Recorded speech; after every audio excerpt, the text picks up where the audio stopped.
Hey everybody, thanks for checking out today's video. In this one, it's going to be the first video as a part of a series that I'm going to call What I Wish I Knew. And this is basically going to go over some things that I feel like are the most frequently asked questions by people that are just starting the game. I know there's a lot of information and there's so much to process right when you're first starting. So hopefully this will help guide you along, especially with some of those things that I feel like I see people asking the most. So I hope you really enjoy. And with that, let's get started.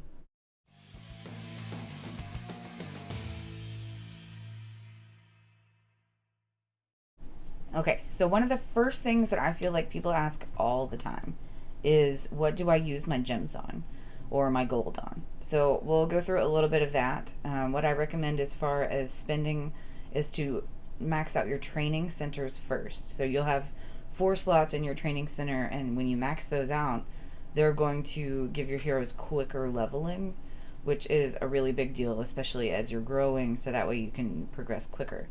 Another thing that I did with the training center as far as that goes is I would put all of my heroes for fusions in there so that I didn't have to really worry about them, like out of sight, out of mind kind of a deal. So I think the training center is really important. Like now I can make cauldrons because I'm not working on my fusions anymore. And I just throw some heroes in there, I level them up. It's free as you level them up. So once you max that out, you're good. You can just use it. So definitely training centers. The next thing that I would recommend is increasing your hero storage. So you don't have to go crazy with it whenever you're first starting because you're not going to have a gazillion heroes. But as your roster grows, you're going to need that extra space. So I would invest at least a little bit at a time to grow your storage, whether it's your actual hero storage or where you kind of, it's called storage, but it's like a little garage that you just like throw your heroes in there that you don't use all the time. And then again, with the fusion heroes, I would lock them and I would put them in storage so that way I didn't accidentally use them to level up another hero. So that has nothing to do with spending, but still. Let's see. Another thing that I would recommend is doing the experience boosts that you can get from the market. And what that is going to do is it's going to double the experience that your heroes gain when you're out in your campaign. So, say for instance you do a level normally and you would get 12,000 XP, per hero. When you have that boost on, it's going to give you 4,000, which makes a huge difference. So anytime that you're really focusing on making those cauldrons or leveling up heroes, I highly recommend getting an XP boost. And the last thing that I would say would probably be energy. So as you're going, you're going to notice that you're using more and more energy to do things, especially the higher that you get in campaign or the higher you get in rifts. So with that, you can use your gems to buy energy. I don't recommend any purchasing as far as like scrolls go or any of that stuff. It's just kind of, I don't know, it doesn't really matter. And there's some other things that you can buy with it as well. Like you can get the regret orbs, I think is what they're called, where you can reset your cabinet in your arena. And that is, I've used those definitely for sure, where I started out and I was just not on the right path with cabinet, which there's a whole other video about that, so we won't go into cabinet right now. So yeah, that is what I recommend. So your training camps, and then your storage for your heroes, and then doing XP boosts and buying energy. That's what I would focus on, especially with gem purchasing. As far as gold, you're going to need that for your artifacts and definitely for fusions.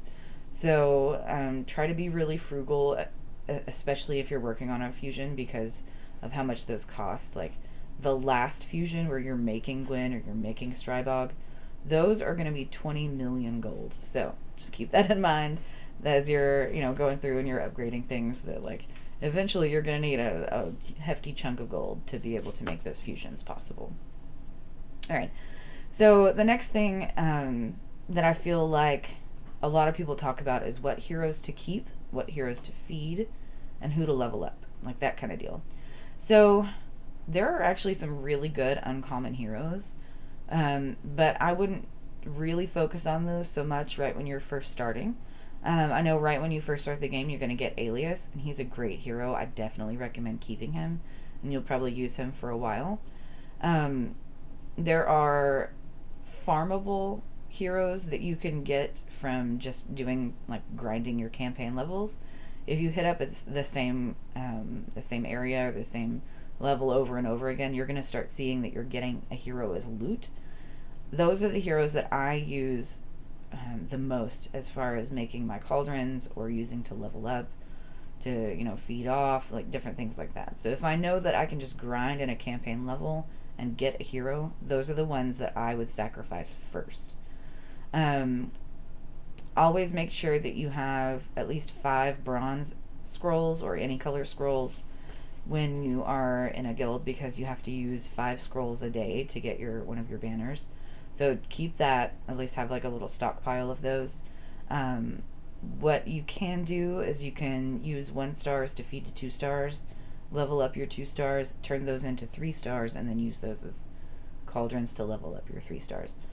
I'm going to do a whole separate video on leveling heroes and cauldrons and how I specifically do it. So I'm not going to go into a whole lot of detail there, but whenever you're looking at heroes to keep or to feed or what you want to do with them, a big thing to keep in mind is that each individual hero by themselves may not be that great. But when you pair them together or you start working on team synergy, that's going to be a huge deal for you. There are some rares that I think are notable as far as who I would think to keep over some other ones. Some of those include like Ultan, Floki, Ketra. They're really solid heroes that are rares.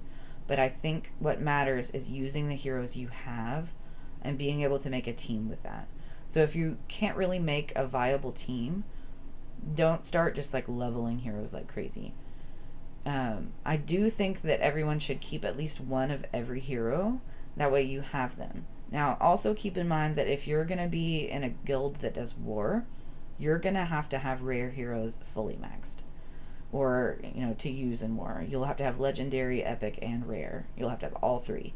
So don't just start feeding your 3 stars away thinking you're not going to need them. I'm not your 3 stars, I'm sorry, your rares. Because in this game, you can take a common hero, which starts off as a 1 star, and you can take that all the way to 6 star if you want. There isn't like a cap until you get to that 660 max right now.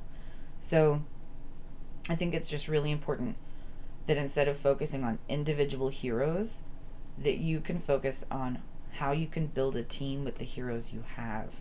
And if that's not something you can do, I would still recommend keeping definitely support heroes. You're going to want like healers, people that do things like spell shield is a huge one, anyone who can do taunt, and you're definitely going to want to have some hitters.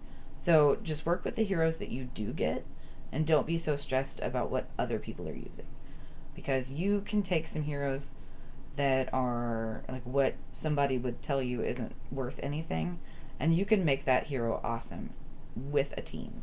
So don't be too stressed about that. Excuse me. You will also there are a lot of heroes that you're going to continuously pull dupes of. So once you have like one dupe of a hero, the only reason that you would really need that anymore is if you're going to max or work on leveling up their special skills. So say you have Ketra, and then you have another Ketra. You can use one of those to then level up your original's special skills. Sorry, my brain's down. So with that, it's a lot easier to upgrade the special skills of a rare. So I don't want you, specifically a person watching this, to think that you have to have certain heroes to succeed. It's not that way. You can really succeed with your heroes that you are getting as long as you build a solid team with them. So it's a lot of people are like, well, I don't have so and so. Doesn't matter. You can build a team with what you get. And we'll talk about team building and probably in a separate separate video as far as what I think a solid team should be. I know I've talked about it a little bit in other videos, but I have a lot of ideas of what I want to cover. So the last thing is joining a guild, and should you do it.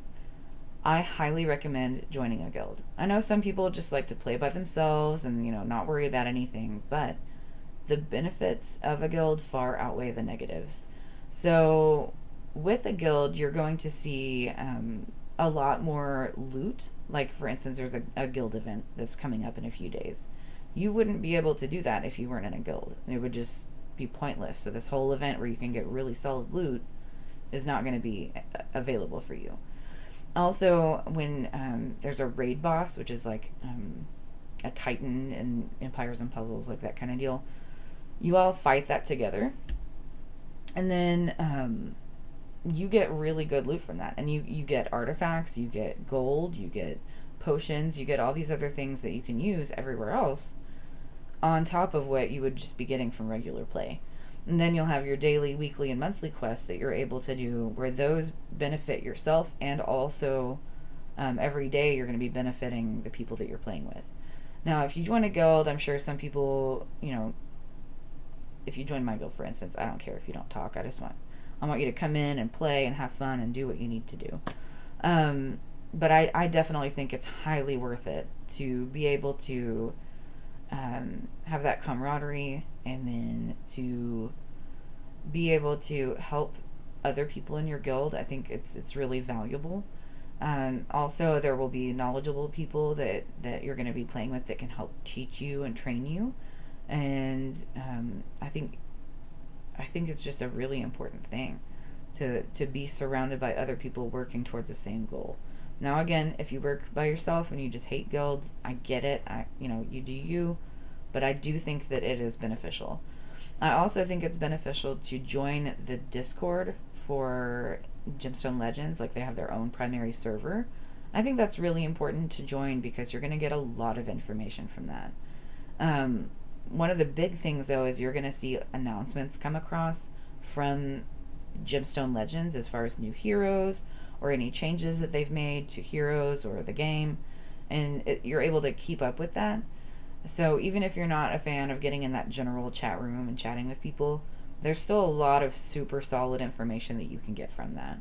So definitely, and my recommendation is to join a guild and to get into the Gemstone Legends Discord. So those are just the first 3 things that we're going to go over. So what I think you should buy, what heroes to keep, and what heroes to feed, which that may not have been the answer you were looking for. I know some people just want a solid list of what to do, but again, it's more about team synergy and what you can do with the heroes that you get, instead of trying to be striving for heroes that other people have. Anyway, we already covered that. And then the last thing is why I think you should join a guild or join Discord. So having said that, I have made an alt character, which I'm going to be leveling up and walking through the super beginner parts of the game. So anyone when they're first starting or anything like that, I'm really hoping that this series is going to help people when they're first right fresh into the game, because it can be super overwhelming, and I don't want anybody to feel like, I can't do this. So you can do it, and it's totally doable. My video cut off. Okay, so what I was saying is that you can be free to play totally fine. Nobody's gonna say that you can't do that, and it is doable to be free to play. You can also pay to win. You can do whatever play style that you want with gemstones, and it's awesome. I love that about this game. It is more challenging as free to play, just like most games are, but I feel like the devs and the big guys care a lot more about the success of the player. They really listen to great feedback. So anyway, you guys are awesome. We hit 50 subscribers.